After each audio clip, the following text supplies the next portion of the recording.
So, Frank, what do you think we should talk to you about? It's New Hampshire tonight. Well, by the time this goes up, I'll know what happened. You'll know what happened. The 5 people who see this will know what happened.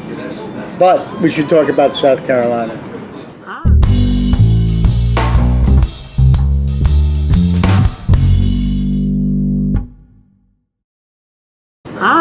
What about South Carolina?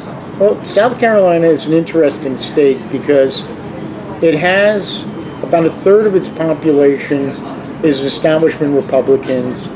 About a third is conservative, military-oriented foreign policy.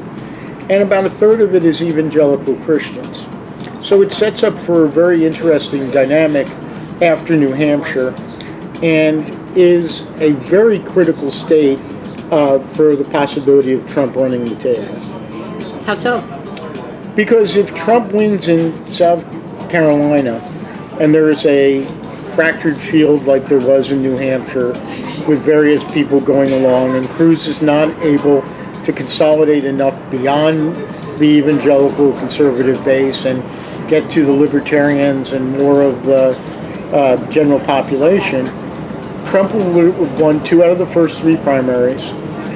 You go on to a caucus state where he's unlikely to do well in Nevada, but then you go to southern states where he's been leading almost as decisively as he's been leading in New Hampshire. And that gives him a very strong chance of racking up tons of delegates and tons of wins before we get to March 15th and the winner-take-all primaries. So Trump is going to win this thing unless the field gets winnowed, so there is one main guy or possibly 2 to be the carriers for those folks in the GOP who do not want to nominate Trump. That's exactly right. And Cruz has already locked up a significant portion of the non-Trump base. So if you take 20 or 25% out of the 60% that is, or the 60, 70% that's not Trump, you leave about 45%. But if it's divided among 3, 4 candidates, then it's really hard to see how Trump doesn't continue to rack up wins with relatively small percentages of the overall vote.